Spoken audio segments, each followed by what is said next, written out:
はい、どうも、こんにちは、青木です。現在僕は京都駅に来ております。はい、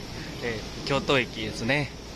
今日はですね、いろいろ Vlog で、長い動画を最近上げてると思うんですけど、それをね、京都でちょっとやってみようかなというふうに思います。京都をね、観光するんですよ。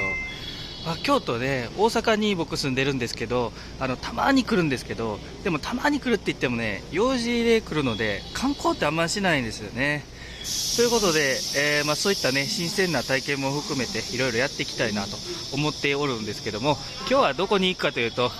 鉄道博物館に、今から行きます。はい、もうね、電車映してる時点で、ね、察しがついた方いらっしゃるかなと思うんですけども、はい、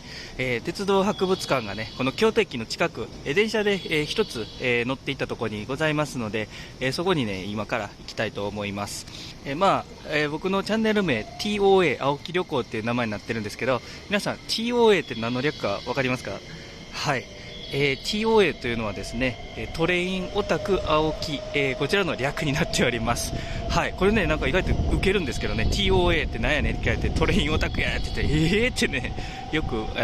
笑っていただける方が、多くて、非常にそれは嬉しい話なんですけど、ですので、うちのチャンネルの名物は要は鉄道なんですよ。名物の一つはね、鉄道なんで、このね、鉄道の魅力っていうのを、鉄道のこと、電車のことあんま分かんない人にもね、お伝えしたいというね、思いがね、常にあったんですよ。なので、今回は分かりやすい鉄道講座 in 京都鉄道博物館ということで、やってみたいなと思います。はい、ということで、博物館に行く前に京都駅の、ね、中身いろいろ紹介したいと思います。こちらですね、駅のホームに郵便ポストがあるんですよ。この光景って、ね、意外と、ね、全国であんまり見ることがないんですよね。京都駅と、あと他に何か所かあるのかな。これね、知ってる方いたらちょっと教えてほしいんですよ。ちょっとコメント欄にね、書いていただければと思いますけども、はい、でさっきからずっと見ている電車、これはですね、321系電車と言いましてですね、この電車はですね、東海道本線、JR 京都線と呼ばれてますけども、京都から、大阪を通って、明石の方ですね、神戸を通って明石の方、西明石の方までですね、運転されている電車になっています。相当長い距離をね、行くんですけど、その大体7、80キロぐらいはあると思いますけども、この距離をね、各駅にずっと止まっていくということでね。はい、ということで、京都駅は有名なものが一つありまして、一つというかもっとね一つ以上ね、二つ以上あるんですけども、その一つがね、またこちらにございまして、今見ていただいているホーム、これがですね、日本一長いホームとされてるんですね。はい、いや普通のホームやんかと思うかもしれないですけど、これね、ずっと向こうまで、ね、続いてるんですよ。ですので、今からそのホームのね、端から端まで、歩いてみたいと思います。で、歩いてみるにはね、当然ここからね、マリオみたいにピヨーンとか言ってジャンプして向こうに行くことはね、不可能なんで、階段降りていきたいと思いますが、その前にね、向こうにこの長いホームに今から特急サンダーバードが来るということなんで、それ観察してからね、行きましょう。はい、で、ここになんか電車が来たんで、なんかって言うんですけど、観察していきましょう。これはですね、223系電車と言います。この電車はですね、新快速、がね、京都から、もっとね、滋賀県の方から、京都を通って大阪、神戸で、そして姫路の方まで行って、でこれはJR 京都線、 JR 神戸線ね、走ってるんですけども、それに、ね、乗ったことある方、いらっしゃるかなと思うんですけど、その、ね、新快速でメインで活躍している車両になっております。でこの車両は1990年代に登場しまして、新快速の最高速度をですね、120キロから130キロに上げたんですよ。時速ね、120キロから130キロに上げたということで、120キロでもですね、特急並みの速さというふうに言われてまして、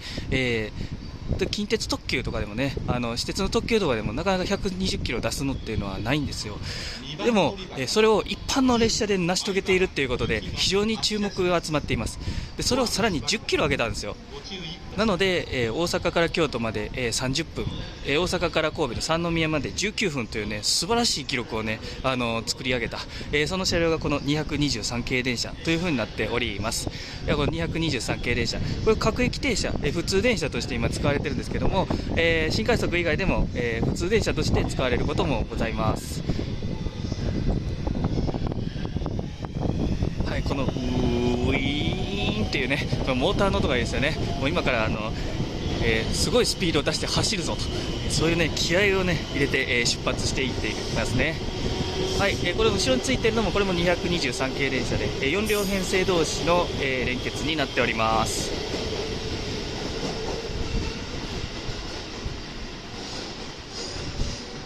はい、と言ってたら、向こうにサンダーバードが来るみたいなんで、じゃあここから観察していきましょうか。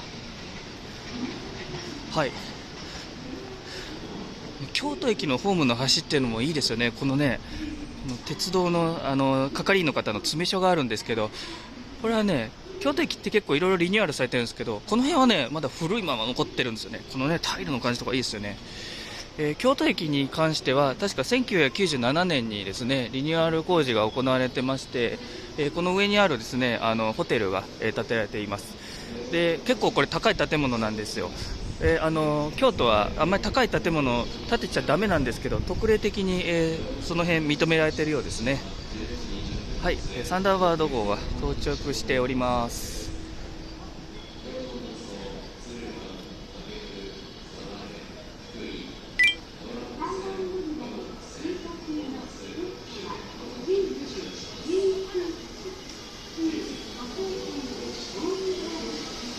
はい、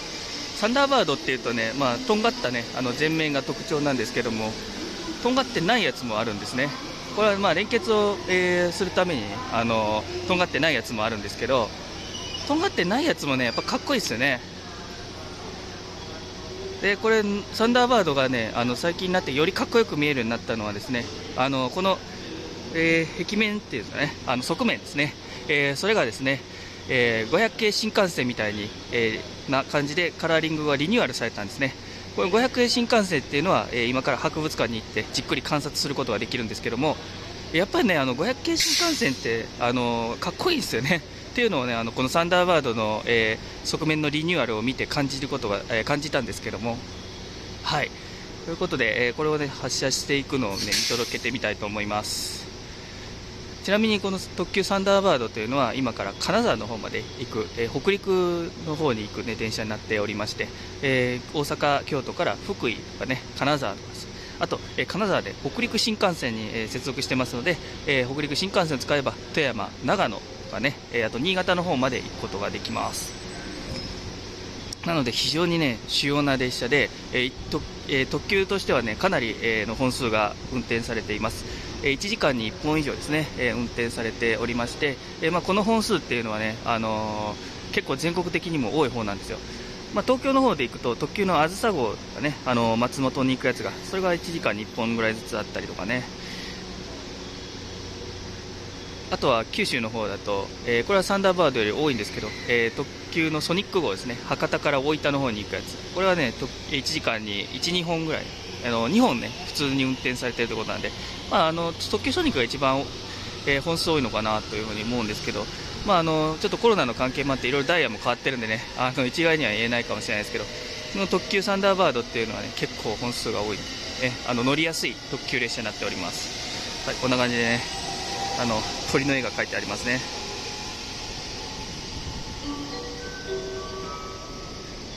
はい、それではあそこのねホーム、今特急サンダーバードが出てたところに行きましょう。はい、ここでですね、今いたのはね2番乗り場3番乗り場になっております。でこのホームの番号をね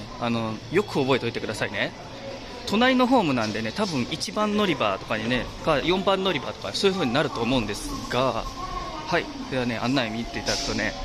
0番乗り場と30から33番ということで、なんだこれってなりますよね。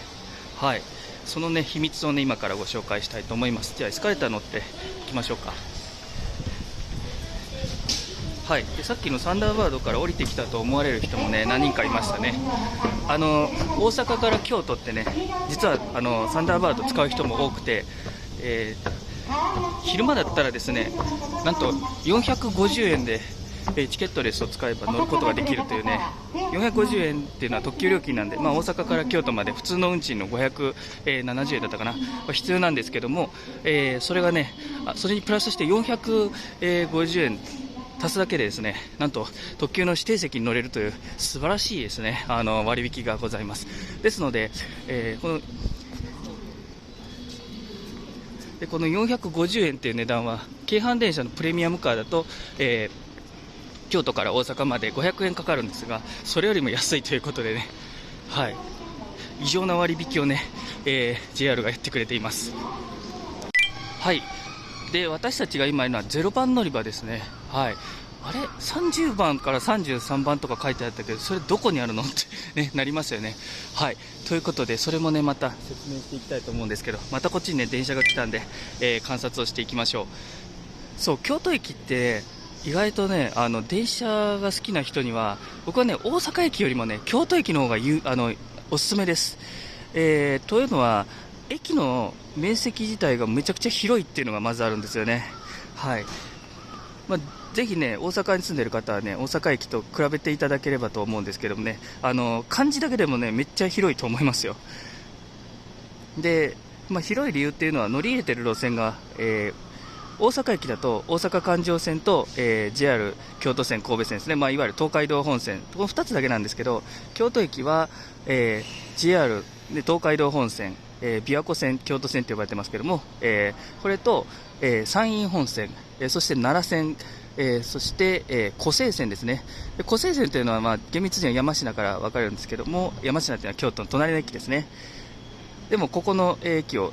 起点としていますので、4つの路線が、ね、乗り入れているというふうに見ていい駅なんですね。でさらに、この JR の駅の横には近鉄電車がありまして、なんか同じような駅を、ね、構成しているような感じで、見えるということと、あと新幹線ですね、忘れてはいけない新幹線が、ね、乗り入れています。大阪駅は、ね、新幹線が乗り入れてなくて、新大阪の駅に乗り入れています。ですので大阪駅よりも新大阪駅の方が、規模的には、ね、でかいかなというふうに、個人的には感じるんですけども、はい、こちらも先ほど見ました223系電車ですね。これ新快速です。はい、新快速ですので、今からですね最高時速130キロを出しまして、終点の安駅、安というのは、滋賀県の真ん中ぐらいに、ある都市なんですけども、そこに向かってですね、今から回送していきます。はい、回送って快く走るって意味ですよ。車庫に入るという意味ではございませんね。はい、それでは、このねホームの端からね、端から端までちょっと歩くっていうのをねちょっとチャレンジしてみたいと思います。そうですね、ちょっとホームの構造の説明をちょっと端から端まで歩きながらやっぱり説明したいと思います。はい、こちらですね、この0番乗り場の一番端っこになっております。いや、こんなとこロケでもしない限りね来ないですね。そして、あそこにあるのを皆さん何か分かりますでしょうか。これは東海道新幹線ですね。新幹線のホームが、ここからよく見えております。新幹線のホームって京都の駅のね、あっちの真ん中あたりだとあんまりよく見えないんですけど、この0番乗り場の、端っこだったら、よく見えるようですね。はい、そして、こっちの方が、東向きです。まっすぐ行くと、トンネルを通りまして京都の山科区の方に行って、さっきちょっと言いましたけど山科駅、そして、もっと、行きますとまたトンネルが1個ありまして、それを抜けると大津駅、滋賀県の、県庁所在地ですね。で、もっと行くとさっきの、安とかあと米原とかですね、そっちの方に、行くというような路線になっています。これがですね東海道本線、愛称としては JR 琵琶湖線というふうに言われてるんですけど、そしてはい、ここはなんで0番線かというとですね、1番線が実はあるんですよ。1番線っていうのはですねこの奥の方の線路ですね。これがですね1番線になってるんですよ。わかりますかね。こう歩きながらちょっと説明したいと思います。ここに今線路がねあって、これはね0番線の線路なんですよ。そして、ここにねちょっと分かれようとしている線路、これがですね1番線で、もう1個奥がこの、さっき新快速が発車していったホームですね。そこに、くっついている2番線のホームですね。2番線の線路ですね。はい、でこの1番線の線路っていうのは線路はあるのになんでホームがないかというとですね、ここはね通過する電車専用のね線路なんですよ。貨物列車とか、あと寝台特急のサンライズですね、サンライズ出雲瀬戸っていうのがあるんですけども、それはですね京都駅止まらないんですね。京都駅止まらないんだったら別にねホームを通過する必要がないので、それとあとホームにね入ろうとするとどうしてもこの、さっき分かれるとこあったと思うんですけど曲がらないといけないんですよね。曲がるというかこうやってねまっすぐでちょっとこう斜めに行かないといけなくて、そうするとスピードがねなかなか維持できない、ことがあるんですよ。ですのでできるだけまっすぐ線路を走っていった方が、速く走れるということですので、そういう線路をですね京都駅には1個だけ、設けてあります。要は通過専用の線路、それが1番線になってるんですよ。はい。でじゃあ1番線の、さらに、こっちかということで、名前が付けようがないので、0番線という風に、ね、なってるんじゃないかなと、そういう風に思います。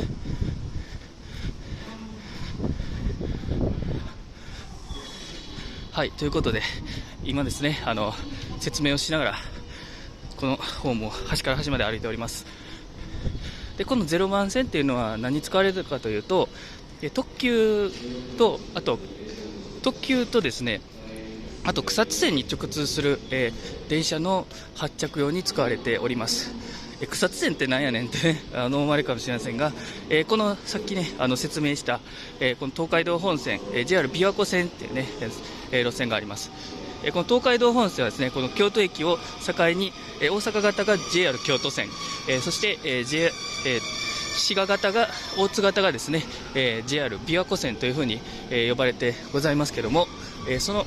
琵琶湖線を通って途中の草津というところがあります。草津っていうのは群馬県の、ね、温泉地のことではなくて滋賀県にも草津という、地名がございます。でその草津駅から、今度はその伊賀の方ね忍者で有名な伊賀の方に向かって走っていくのが草津線というふうになっています。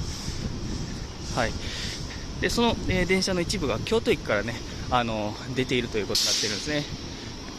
でここは特急ホームということでこんな感じで乗り場案内もね立派なものが置いてあります。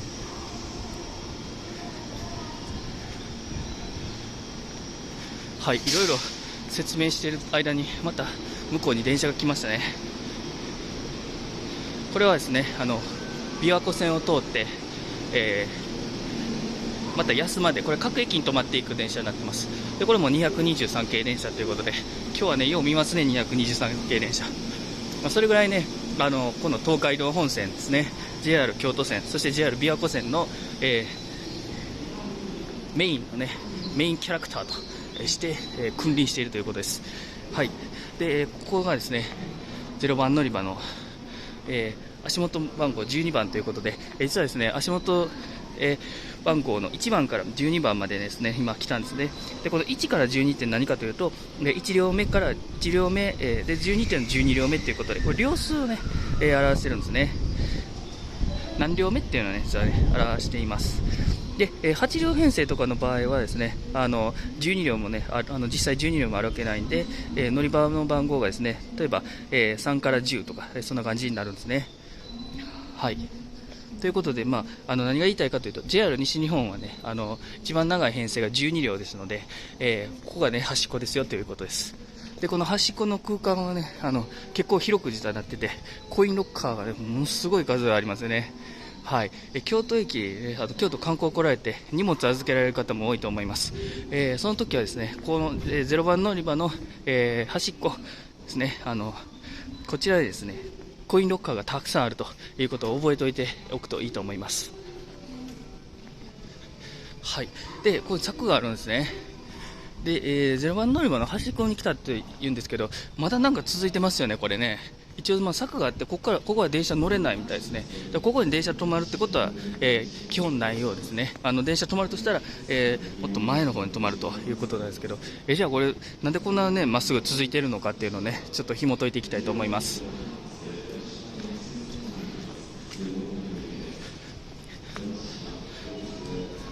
歩いてる間にねどんどん隣のホームで電車が来てるんですよね。いやこれ絶対子供ね電車好きの子供喜びますよ。はい。ずっとね今まっすぐ来てますけど、33番乗り場とか言ってますよね。なんか右側に、ね、新しくホームがねまたでき始めましたね。はい。そしてまたこっちに0番乗り場がねまた復活したみたいですね。左側にあれ見ると、あれ30番乗り場って書いてありますね。あれおかしいの、これ同じ京都駅なのに。はい。でしかもこれ京都って書いてあるんですけど、これ次新大阪って書いてありますね。あれこれ新幹線じゃないですよね。で次新大阪ってえらい遠いところですね、行きますよね。はい。ということでこれはね何かと言いますとね、ここはですね、0番乗り場の延長上ではあるんですけども、乗り場の、番号上は、30番乗り場ということで、別の、ね、扱いを、ねされているエリアになっています。はい、だからここの、ね、線路敷いてあるところの、こっちの、ね、東側、滋賀県側については0番乗り場で、こっち西側ですね、大阪型については30番乗り場というふうに呼ばれています。はい、ですので、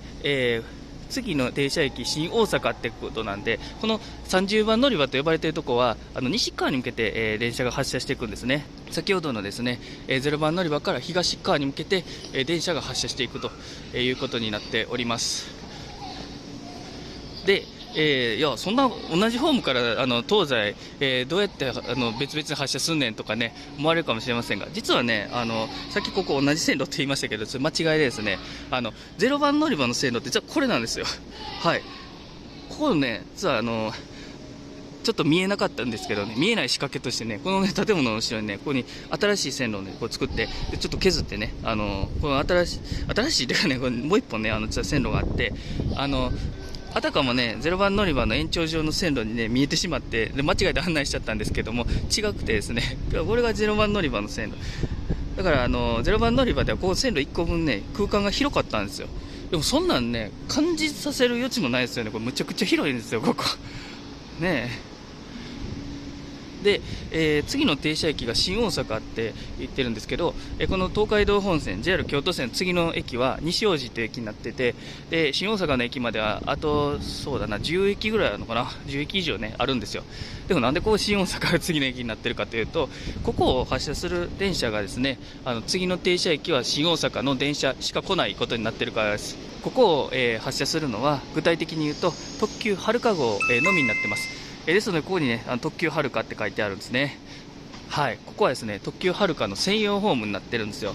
でちょっと今コロナでね特急のはるかはねあんまり運転されてないんですけども、で特急はるか号はですね、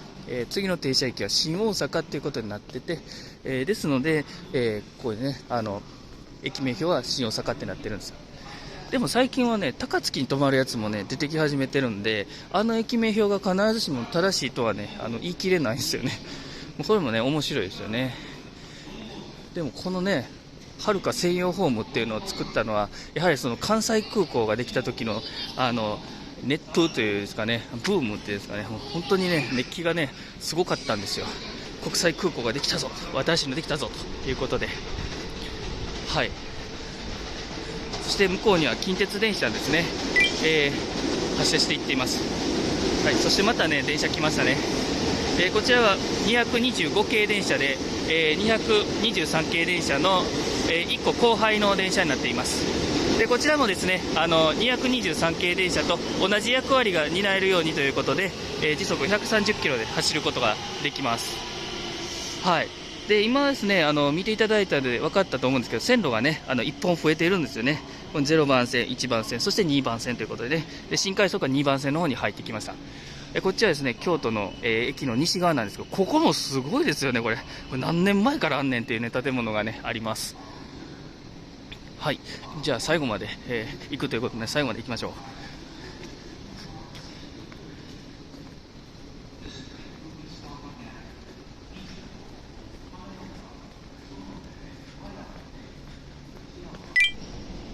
はい。で向こうにね一つ電車が止まっています。これはですね、JR 奈良線を走っております205系電車という電車になっております。後ろにまた新幹線がねまたじゃない、今日初めてですね、新幹線が来ました。そしてまた225系、223系電車ですね、これは。いや、本当に京都駅って忙しいと思いますよね。こんな感じで、電車が、新幹線とともにね、見ることができるというね。いや、もう本当に今から鉄道博物館行くのでね、ここで何時間過ごすねんっていうね、そんな感じになってきましたけども。はい、この205系電車が見えるようになったんでね、説明をしたいと思います。これはですね、JR 奈良線を走っている電車になっています。で、このね、デザイン、どっかでね、昔見たことある方もいらっしゃるんじゃないかなと思います。これはですね、確か2003年ぐらいまでですね、山手線にも同じ形式の電車が、走っておりまして、そして、緑色の帯を、巻いておりました。そうだったなっていうふうにね、感じられた方も多いと思います。そしてですね、山手線では2003年に引退しているんですけども、埼京線ですね、あと、武蔵野線、あと南武線ですね、滋賀県じゃない、首都圏ですね、はい、滋賀県にそんな電車あったら、たくさんあったらね、すごいことになりますけど、首都圏の、鉄道でよく活躍した電車ということになっております。で、実はですね、この205系電車ですね、今どこにいるか分かりますか？違う国にね、今いっぱいいるんですよ。はい、実はですね、インドネシアにいっぱいいるんですよね。首都圏で活躍したこの205系の電車っていうのを、インドネシアでね、ジャカルタの方にですね、譲渡しまして、それで、使ってるんですよ。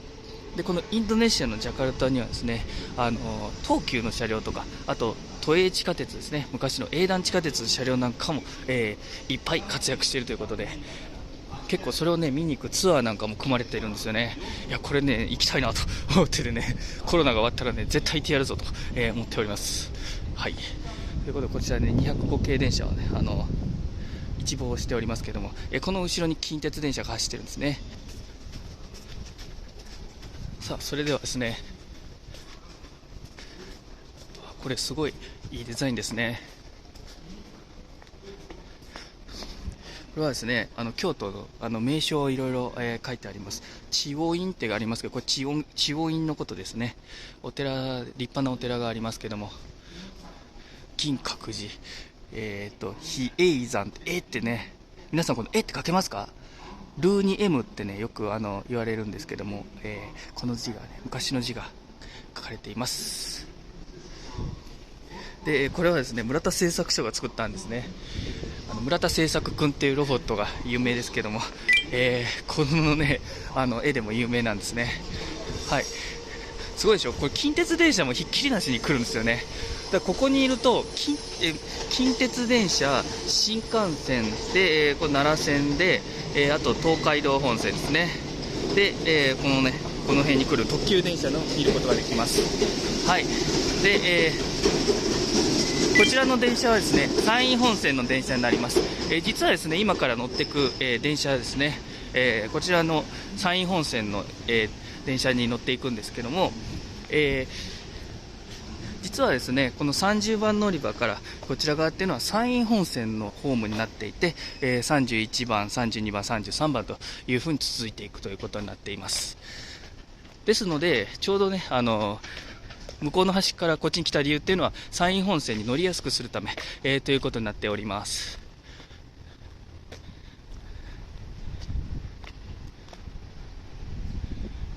はい。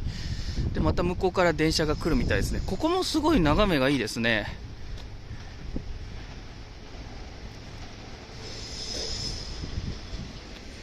これは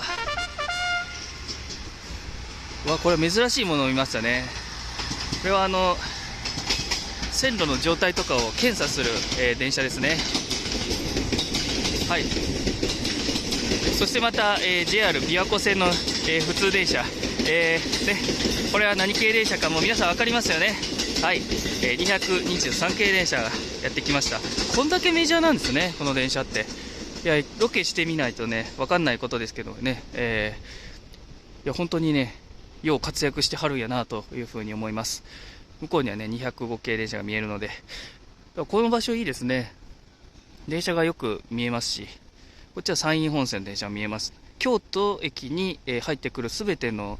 線ですね、地下鉄は除きますけども、すべての線路を見ることができるようになっています。つまり、何時間いても飽きないということになるんですけども、そろそろね、鉄道博物館に行かないといけないんで、山陰本線の電車に今から乗りに行きましょう。いやーでも、この方も歩くだけでもいっぱい喋れましたね。さすがやっぱ京都駅は鉄道マニアにとっては、すごくいい場所だというふうに言われてますけど、改めてこのロケをやって皆さんに紹介することでまたできた発見っていうのもあって、非常に面白いというふうに今感じております。はい、ということで、今からですね、山陰本線乗りに行こうとしてるんですけども、はい、今貨物列車が通ってます。はい、この電車がね、ちょうど、1番線をね、今から通ろうとしているんですね。で、ここのね、今、指があるところから、分かれまして、左に行くと0番線で、まっすぐ行くと1番線というようになっているようですね。いや、これも知らなかった。ロケやるまで全然知らなかったですね。駅の中でですね、こんな感じで、ポイントって言ってですね、分岐する、分岐器があるんですけども、それが、ね、設置されている、というぐらい、この京都の駅っていうのはめちゃくちゃ大きいということがね、お分かりいただけるでしょうか。はい、さっきの貨物列車の、ね、説明で、出てきたポイントですね。ここにあるんですね。この、2番線のホームの先っちょあたりですね、ポイントがございまして、まっすぐ行くと1番線、左に行くと0番線というような構造になっています。はい、ということで、今から乗るじゃ山陰本線というのはどういう、電車かというのをですね、1駅しか、乗らないんで、あんまりこのロケの中では感じることができないと思うんですけども、ご紹介したいと思います。山陰本線というのはですね、京都からですね、下関までを結ぶ路線になっています。下関って山口県ですよ。で、どういう風に行くかというと、この東海道本線、そして神戸からですね、この東海道本線は山陽本線になって、さらに西に、行くんですけども、海側ね、瀬戸内側をね、通っていくんですね。でそれに対して山陰本線というのは、京都からずっと北の方に、進みまして、福知山、豊岡、そして、鳥取ですね、そういった日本海側を通って、下関まで行くということになっています。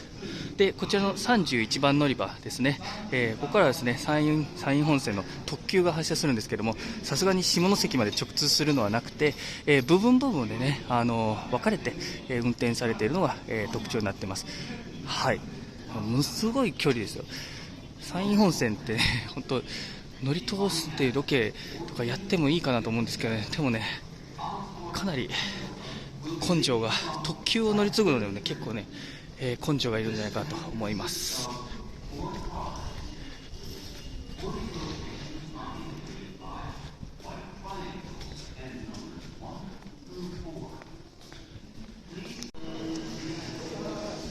はい、ということでこちらの33番乗り場に今から普通電車が入ってくるそうなんで、それに乗って一駅だけ、移動して梅小路京都西駅というところを目指します。やはり鉄道博物館ね、行く方が結構多いですね。行くというか行きそうな方ですね。実際に行くかどうか分かんないですけど、はい、こちらが白い電車がやってきました。この白い電車についても説明しておきましょう。はい、これはですね、さっきもね見たと思うんですけど、221系電車という電車になっております。こちらもですね、実は223系同様、新快速の歴史にですね、名を刻んだそういう列車になっているんですけども、山陰本線にはですね、新快速という種別は当然というかございません。はい、で、というのは、この電車はもともとさっきの223系電車たちと一緒に、東海道本線、JR 京都線、JR 琵琶湖線ですね、あと JR 神戸線ですね、こちらを通っていた車両になっています。今もね何編成か残っているんですけども、で、223系電車が出る前は一番速かった電車ということで、最高速度120キロで新快速の運転を成し遂げていたという、そういう、車両になっています。でこの電車が来るまでは新快速の最高時速確か115キロだったかな、ですのでものすごく速くなったと、利便性が向上したということでアメニティライナーというですね愛称もついていました。そうアメニティライナーって言ってるんでね、結構ね乗り心地もいいんですよ。